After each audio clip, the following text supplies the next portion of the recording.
मनमा त दुःख सुख त्यस्तै त हो नि। पीडा मनको पीडा थुप्रो हुँदो रहेछ नि, के गर्नु। एक्लो त्यस्तै तातो पिडो बनाउने नभएको, समयमा खाना पनि पाउँदैन, कामको बिजी हुँदो रहेछ कोही बेला त एक्लैको बितेको हो। 6 चोटि हस्पिटलै लग्यो हो भएन। जति सिँगटी चारिकोट काठमाडौँ 3 चोटि जति गरे नि भएन, जति झाडी गरे नि हाले नि भएन। अब त्यस्तै 50 नपुग्दै बितेको। 50 वर्ष नि पुगेन मैले पो अहिले भर्खरै। मैले त 60 वर्ष भयो। धौमलाई हो, तर 10 वर्ष जति भयो बितेको। 10 वर्ष पुग्नै लाग्यो जहाँ बितेको। मैले नि यताउता खोजेर, अब उनीहरू पनि छैन। दुःख त हुँदो रहेछ नि। दुःख त मनमा त ठन्डो हुँदो रहेछ नि, के गर्नु।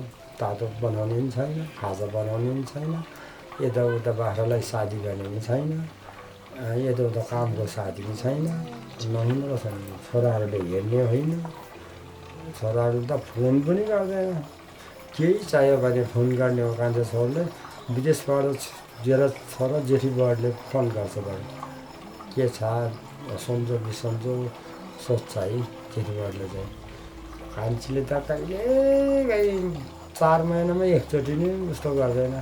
झन् फोन चाहिँ 3 दिनमै गर्नु है, फोन त गर्नुपर्छ। एक्लो दोक्लो मान्छेको भर हुँदैन। बार चाहिँ बिर्स्यौ 73 सालको साउन 32 गतेको दिन त बनमै पुऱ्यायो। साउनको 32 गते 73 सालको बार मात्रै बिर्स्यौ छ। बार पनि होला त्यो पात्रो, खोइ पात्रो पो कतातिर छ कि नत्र त त्यो पात्रोमै छ भनेपछि पहिल्यैदेखि तलै छेउछाउमै 2 महिना तलै बस्यो। काठमाडौँ लग्यो, काठमाडौँ लगेर काम लागेन। प्यारिस भयो क्या, एकपट्टि त ठ्याक्कै प्यारिसै भयो। 2 महिना छेउछाउ बस्यो। छेउछाउ पारो अब घर बुढाइदेऊ, मलाई घर बुढाइदेऊ। मेरो वस्तु नि देख्छ, वस्तु नि हेर्नु पाउँछ, बाख्रा वस्तु। मैले घर पनि आफ्नो घर पनि हेर्नु पाउँछ। हुन त तल पनि आफ्नै घर हो भन्दा नि पहिल्यैदेखि बसेको घर र नबस्ने घर फरकै हुँदो रहेछ है मनमै। ऊ त थाहा भइहाल्यो। त्यहाँबाट 1 दिन बोकेर ल्यायो।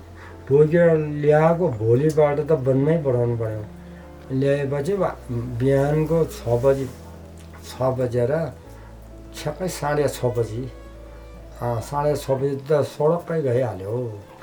रातभरि कुँ मात्रै गर्छ। बोली नै आइन बिहान त। बेलुकासम्म त बोली छ, रातिसम्म त रातभरि पटक चटपटाकै बस्यो। अब हुँदैन यसले, सबै चिसो भएर गयो। बिहान राति नै झाँक्री खोज्यो। झाँक्रीले के गर्ने, झाँक्रीले पहिल्यै झाँक्री धामी झाँक्री हस्पिटल त सक्तो गरेको भएन। त्यो बेलामा त माग्ने चलन उस्तो छैन। राजी गुरुजीले त्यो बेलामा त अलि तान्ने घिसेर अलो जाउँ भन्नुपर्छ। त्यही त हो नि। मान्छे राम्रो जाति छ नि मेरो श्रीमती। साह्रै जाति, पाहुना इष्टमित्रलाई साह्रै जाति। म चाहिँदैन, म घरमा चाहिँदैन, हुनु पर्दैन। जस्तो जहाँको पाहुना इष्टमित्र आए पनि भोक तिर्खा पठाउँदैन। राम्रो भएको मान्छे अहिले नराम्रो हुन्छ। कहाँतिर ढुङ्गोले ब्लट्ट लाग्छ, कहाँतिर लडेर जानु सक्छ, कोही बेला फतर पनि हुनसक्छ दुर्घटना। त्यस्तै एकछिन हुन्छ क्या। सासको जात जिन्दगी त्यस्तै हुन्छ क्या। छोको चाहिँ